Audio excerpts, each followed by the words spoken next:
Saudações, pessoal. Vamos falar hoje então sobre organização. Bom, pessoal, esta parte, o capítulo 6 do projeto, ele começa então com uma subseção onde se coloca o objetivo social da empresa. Aqui eu vou pedir para vocês focalizarem o termo técnico de objetivo social. O pessoal da Contábil sabe muito bem, né?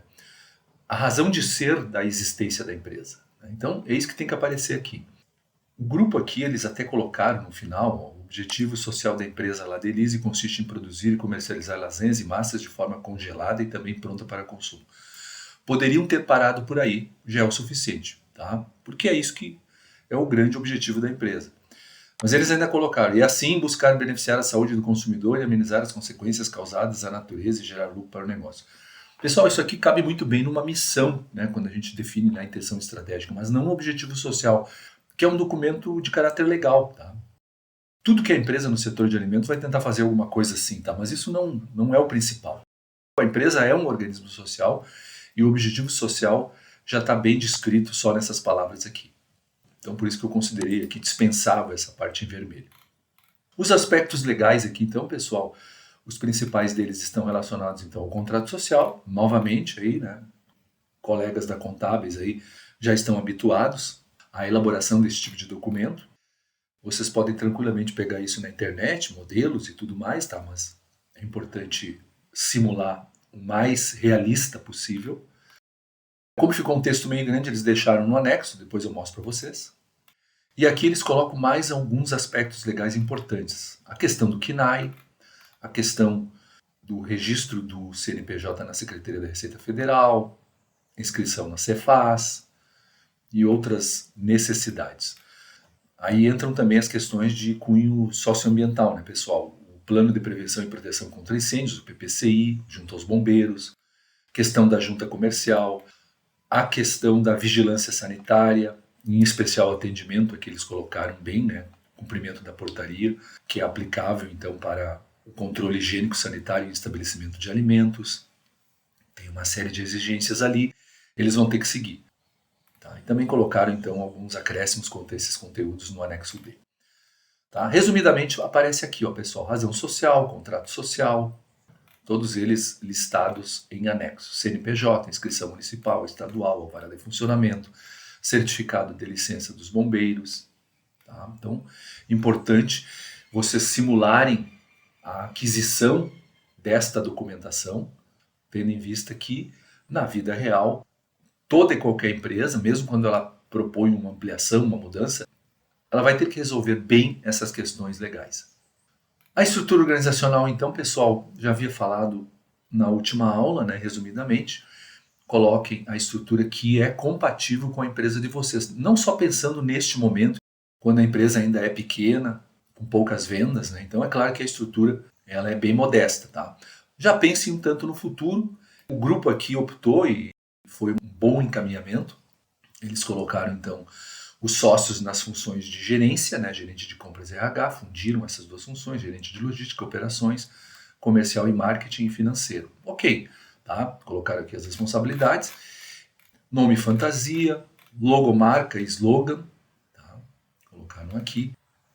Se vocês conseguirem algum colega que é bom nessa área aí de design, arte e tudo mais, né, podem de repente convidá-lo a fazer algum tipo de criação para a marca de vocês, tá? Mas pessoal, assim, ó, não é isso aqui o principal para fins do nosso trabalho. Na vida real, claro que a gente se empenha, mas aí a gente contrata uma empresa especialista que vai fazer a logotipia, inclusive o naming, né, o nome, vai trabalhar melhor essa questão toda. Tá? Nós não iremos tão longe nessa parte, vamos dentro daquilo que é possível. Aqui os sócios, integrantes do grupo, né, por se tratar de uma empresa fictícia, botaram os próprios integrantes do grupo. A divisão de cotas, isso está lá no contrato também. Tá? Então eles vão iniciar com um capital social de 250 mil, cada sócio entrando com 50, todos em igualdade de condições. Representação legal aqui eles colocaram todos, ok? Me parece que não há nenhum tipo de contrariedade jurídica quanto a isso, mas o que mais a gente vê nas empresas é a nomeação de um único representante legal, né? Então, sempre para fins de representação da empresa, nesse aspecto, é interessante pensar numa pessoa. Organograma, tá? Então, contemplando aquelas funções gerenciais e mais outras funções aqui que eles pretendem já contar na empresa, né? Aqui eles também vão ter serviços terceirizados, né? Assessoria contábil, nutricionista e motoboy. Para esses casos, eles não fizeram, tá, pessoal? Mas é importante também constar o contrato para eu saber o que eu posso cobrar desses profissionais terceirizados, tá? Então, faz parte também dessa documentação, né? Tudo bem, aqui não é um aspecto legal, mas é um aspecto contratual. E aqui está o organograma. Então, direção, assessoria contábil, aqui está escrito erroneamente, gerente de compra, gerente de logística, gerente de operação, gerente de marketing, gerente financeiro, o representante comercial, que depois aparece uma menção a esta função, também é terceirizada, também deve constar em contrato, motoboy e nutricionista, né? Então eles colocaram uma outra cor aqui para representar processos terceirizados, mas eles têm aqui motorista, auxiliar de expedição, cozinheiro, auxiliar de cozinha e atendente. Então, com essa estrutura, eles entendem que é possível a empresa funcionar bem. Depois, mais adiante, tá? A gente vai ainda tratar disso numa aula futura, tem que haver uma justificativa de que essa estrutura como um todo atende às ambições da empresa, o mercado-alvo, o tipo de produto que será comercializado e todas as outras necessidades operacionais e gerenciais da empresa. A estrutura funcional, então, reflete os cargos do organograma, em especial, né, pessoal, as funções relacionadas aos empregados da empresa ou aos sócios que vão atuar laboralmente na empresa.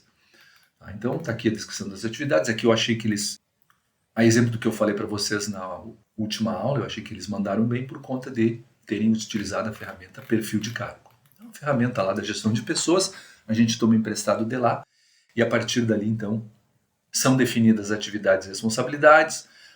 Aqui eles usaram para fins de competência o chá, conhecimento, habilidade e atitude, requisitos nesses aspectos, né?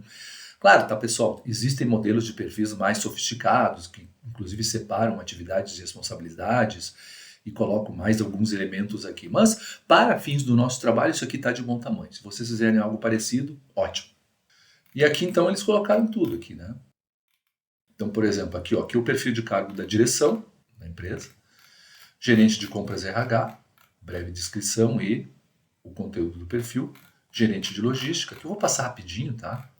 Gerente de operação, gerente financeiro.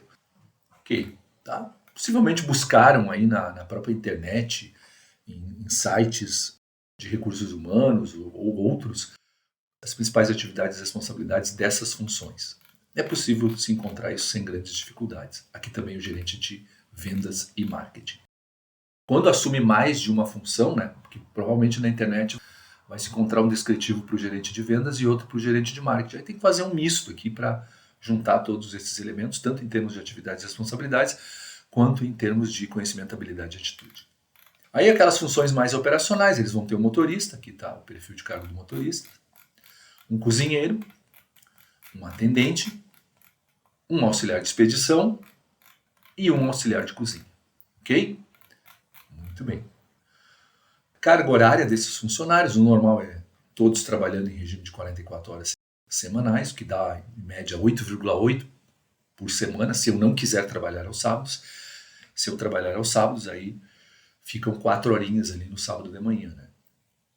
Serviços terceirizados, aqui eles já colocaram o custo mensal de cada um desses serviços. E exemplo que eu já falei antes, tá, pessoal? O correto é colocar o contrato desse terceirizado em anexo, até para eu saber o que eu vou exigir dele dentro da organização da minha empresa. Salários e prolabore, então, pessoal, todo o processo de remuneração. Aqui faltou uma fonte, né? Então, quando a gente percebe assim que é algo que não é da cabeça dos participantes do grupo, é algo dito por provavelmente algum autor e não refere à fonte, é interessante, então, completar essa parte. Então, pessoal, a parte de encargos sociais aqui, eles pesquisaram, né? A gente consegue isso também em sites de direito trabalhista, acho que o próprio Sebrae tem algumas sessões lá no seu site sobre isso aí. Então eles pesquisaram o que representam esses encargos sociais sobre o salário líquido, né? E montaram uma tabelinha aqui, né? Aí sempre, né, pessoal, prestem atenção no regime tributário que vocês elegeram para a empresa de vocês. Ó. No caso deles aqui, a empresa será optante pelo Simples Nacional, sendo assim, deverá recolher os regimes tributários e aplicar 20% de INSS patronal sobre a folha de pagamento. E quanto aos funcionários, tá, 37% do valor do salário líquido será relativo aos encargos sociais. 29% quanto ao INSS, aqui eu acho que já está contemplada a parte do funcionário e a parte da empresa. A parte do funcionário, então, é retida, né? Na verdade, não é um pagamento, não é uma despesa da empresa, e sim uma retenção. Para o salário de R$1.000 significa 290. E os 8% do fundo de garantia. Então, INSS e fundo de garantia acabam sendo sempre os principais encargos. E aqui eles montaram uma tabelinha com o custo dos funcionários. Ó.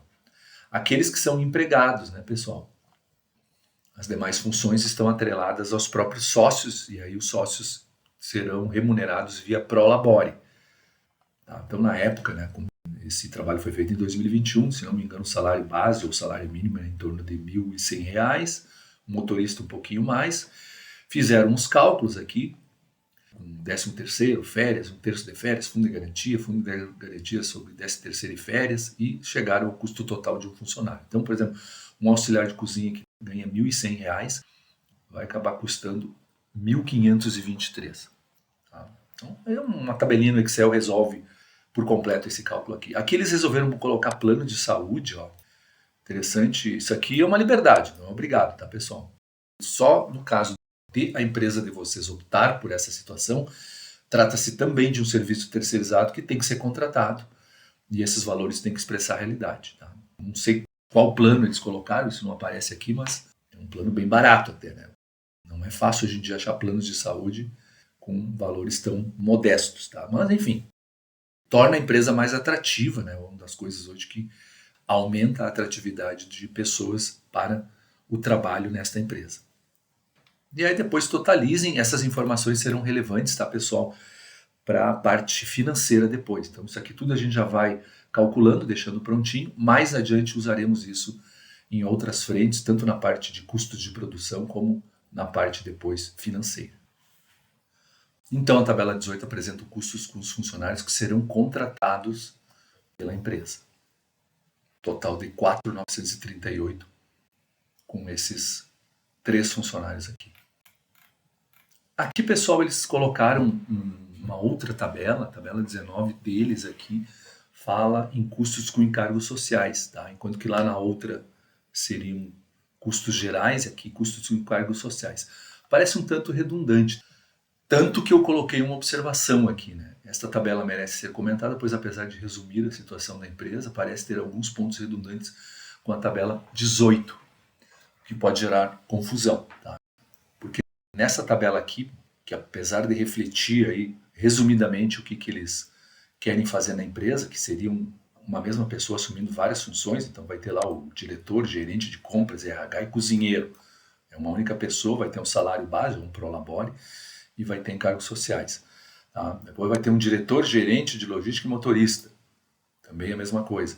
Tá? Então, vamos explicar um pouquinho melhor essa tabela para que ela entre no contexto de toda a explicação deles, senão ela fica meio voando aí. Mas tudo bem, tá? A gente consegue com algum esforço entender. A tabela 20 aqui, ela restringe-se aos gerentes. Tá? Então aqui foram calculados os encargos dos sócios, basicamente em cima do prolabore dos sócios. Aqui o mais correto seria colocar prolabore. Tá? Então observe que alguns dados redundantes aí em relação à tabela que estava aqui em cima. Tá? Então faltou uma melhor explicação aí para também enquadrar melhor no texto. Eles até fazem uma breve explicação aqui, mas é muito mais uma releitura da tabela. Aí as provisões, né, pessoal? Tá? Aqui também faltou a fonte. Provisão, então, para o 13º salário. Eles explicam e calculam, aqui está correto. Provisão de férias. Aqui eles colocam todo o método de cálculo para fazer essa provisão. Faltou a fonte aqui também, porque eu acredito que isso aqui eles vão tirar da cabeça deles. Devem ter se apropriado de algum site ou similar, que o cálculo. Então, breves explicações aqui, eles conseguiram resumir bem. A intenção estratégica, tá, pessoal? A gente vai ter que resgatar um pouco lá das disciplinas relacionadas ao planejamento estratégico, então tem que colocar a missão, tá? Aqui eles até colocaram, né? Proporcionar praticidade e sabor caseiro para o dia a dia dos clientes, prezando pela qualidade dos produtos e a excelência no atendimento. Observem que não fala qual o produto, tá? Foi o que faltou. Eu entendo que a missão deve deixar claro. Nossa missão é proporcionar praticidade e sabor caseiro para o dia a dia dos clientes, com a produção de massas e lasanhas, prezando pela qualidade dos produtos e a excelência no atendimento. Tá? Porque senão eles acabam colocando uma missão que serve para qualquer outro tipo de alimento. Né? E, na verdade, eles têm um foco de atuação, né, que definiram em 2 produtos, lasanha e massas.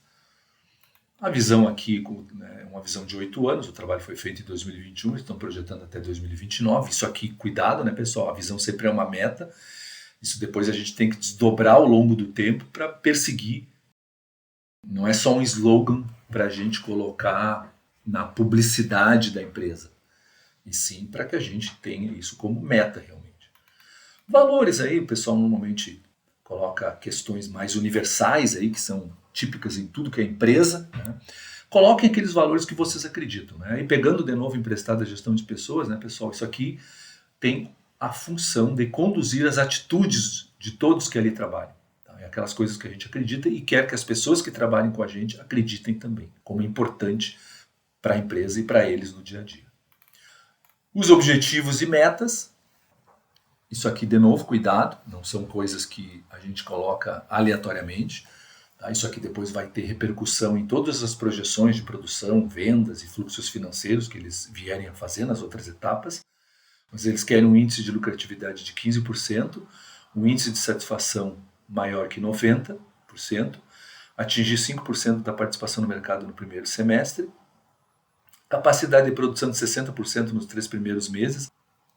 Me parece que aqui eles usaram o termo errado, né? O mais correto seria percentual de utilização da capacidade, porque normalmente tu tem uma capacidade instalada já no início da empresa, mas pelo fato de a empresa ainda ter poucas vendas, tu não utiliza tudo isso aí na produção. Tá? Então vai crescendo ao longo dos anos. Tá? Eles já colocaram que querem nos primeiros 3 meses atingir 60%. É uma meta ousada, tem que ter um bom plano de ação para isso. Tá? Foi o que deu para entender daqui. Crescimento mensal de 10% no volume de vendas e cumprir no máximo 95% dos orçamentos projetados. Aqui também acho que faltou um termo, né, do orçamento anual projetado. O que eles estão dizendo com isso? Né? Que eles têm um orçamento anual, mas eles ainda querem forçar para não gastarem mais do que 95% desse orçamento. Tá? É uma meta. Normalmente quando a gente faz o orçamento, a gente já faz assertivo. Né? Se tu já quer 95% de um total, então o mais correto seria projetar o valor assertivo. Mas tudo bem, é uma meta viável, eles têm lá os motivos deles, só não ficou tão bem explicado aqui, né? Pessoal, um comentário a ser feito aqui, ó, faltou colocar prazos em algumas metas. Índice de lucratividade, até quando eles querem atingir esses 15%, índice de satisfação dos clientes, até quando eles querem atingir esses 90%. Né? Não é uma coisa assim que já no primeiro mês tu consegue, tá? Nesse aqui eles colocaram, ó, atingir 5% de participação no mercado já no primeiro semestre. Tem que ter um bom plano para isso. Já falei a questão da capacidade. O mais correto aqui seria o percentual de utilização da capacidade. Mas aqui eles colocaram nos 3 primeiros meses. Esse está ok.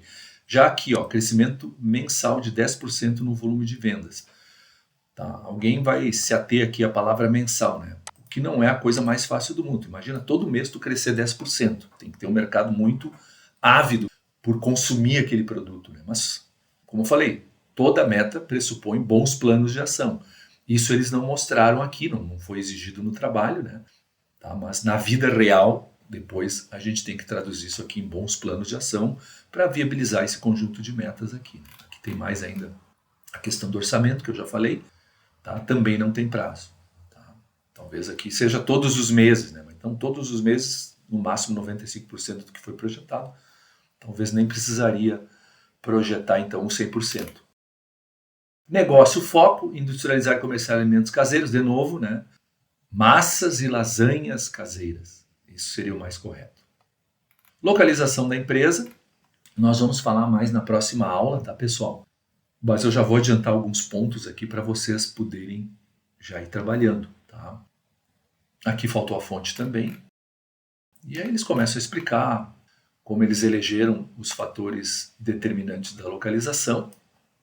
Então eles fazem a defesa dos fatores que vão levar a essas escolhas, né? E aí eles foram a campo, e vocês vão ter que fazer algo parecido também, buscaram aí várias opções. A gente pede pelo menos 3, né, pessoal? Então tira a foto externa, foto interna, coloca a localização, depois faz a mesma coisa aqui com a segunda opção.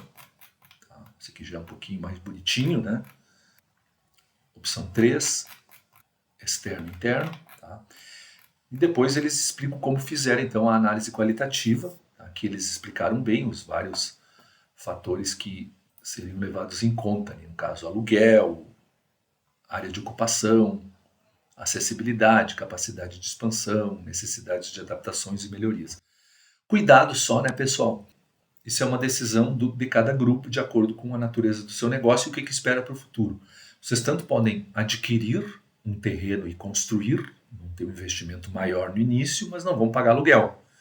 Como podem optar por alugar direto. Tá? Então não vão ter um grande desembolso nisso, mas vão ter um custo, uma despesa mensal certa durante muito tempo. Tá? Então avaliem isso aí mais adiante vocês vão ter dados para ver se esse é o melhor caminho, se não é. Então faz parte da discussão ao longo deste trabalho. Tá? Com os dados que vocês têm até o momento, a gente já tem que pelo menos dar algum tipo de caminhamento. Tá? O caminhamento mais normal de todas as empresas que estão iniciando, já que elas não têm capital para grandes investimentos iniciais, ou preferem guardar esse dinheiro para investimentos em equipamentos e não em prédios. Então, a decisão normal é o aluguel, tá? Mas não é obrigado, depende muito de cada situação. De qualquer forma, tá, pessoal, caso vocês optem pelo aluguel, sempre avaliem a instalação ou as instalações, tá? E levem em conta as necessidades de reformas. Também é um investimento. Até é um dos itens que aparece aqui nos critérios, necessidade de adaptações. Se o prédio já está mais adaptado, tanto melhor. Se eu tenho que fazer muitas adaptações, também vai necessitar um investimento maior. Mas isso tem que ser levantado pelo grupo, né? Todos esses fatores aí, e inclusive, né, as necessidades de adaptações no prédio. Tá? É muito difícil não ter necessidade de adaptação, ainda mais no caso deles aqui, tá, pessoal, que é alimentos, né? Há exigências da Anvisa quanto ao tipo de parede, a tinta que vai na parede para não juntar pó, para não atrair pragas, enfim, toda uma situação que tem que ser relevada. Então, esses investimentos iniciais para adaptar uma instalação a uma indústria de alimentos, os gastos para adaptação sempre são relevantes. Tá? Então, é o caso deles. Pode ser que no negócio de vocês isso não seja tão relevante, tá? Mas quase sempre há necessidade de alguma adaptação. Então, prestem atenção nesse detalhe também. Aqui a famosa análise qualitativa. Tá? Isso aqui parece até as tabelas do Marcão, lá da gestão da produção do Marcão, não tem problema, podem usar. Na próxima aula vai aparecer um vídeo ali logo na introdução, né? Então vocês podem se basear nele. Então está aqui os fatores, os pesos, isso o grupo que decide, e os vários prédios que foram analisados, a pontuação de cada um, quanto a cada um dos critérios, multiplica, soma no final e vai ganhar aquele com a maior pontuação. Aí eles fazem uma defesa ali, as considerações finais sobre essa localização e tudo mais, vantagens adicionais que estão para além do que aparece na análise qualitativa, inclusive de caráter financeiro, proximidade, de alguma facilidade logística que impacta em custos menores, tudo isso aí ajuda. Neste ponto, tá, pessoal, eles ainda vão ter que justificar a coerência entre produto, mercado e organização. Seria uma seção 6, 7 com pelo menos 2 parágrafos ali para poder justificar que aquele tipo de organização, com essa estrutura, tem condições de atender bem aquele mercado com aquele produto. Essa coerência é essencial para a gente ter convicção que dá para ir adiante no projeto. Por isso que a gente faz esse momento estratégico aqui, né, para essa primeira reflexão. Aqui vocês já estão atendendo um dos objetivos que eu propus lá no início. Avaliar se está coerente organização, mercado e produto. Sobre o plano de marketing eu vou falar na próxima vez. E aqui, conforme prometido, pessoal, panorama geral sobre os anexos referentes então a essa parte que nós estudamos. Aqui está o anexo C, que representa o contrato social, com todos os detalhes técnicos aqui, jurídicos, contratuais, etc, etc. Podem até utilizar esse aqui como referência se ele for aplicável ao tipo de negócio de vocês. Tá? Com todos os pontos aqui que costumeiramente a gente enxerga em contratos sociais. Assinatura, tudo.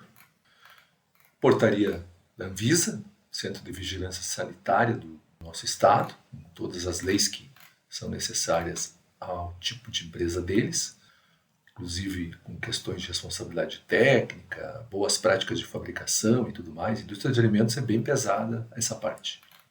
Você coloca a fonte. O CNPJ, anexo E. Tudo isso aqui tem que ter no de vocês, tá, pessoal? Inscrição municipal, o famoso alvará de licença. Inscrição estadual. Está bem claro aqui, a fabricação de massas alimentícias. Alvará de funcionamento da prefeitura. Alvará de prevenção e proteção contra incêndio dos bombeiros. E é isso aí por enquanto, tá? Falei para vocês anteriormente, faltaram aí alguns contratos com empresas e serviços terceirizados. Mas tudo bem, dá para ir adiante. Então é isso, pessoal, tá? Um bom trabalho para vocês.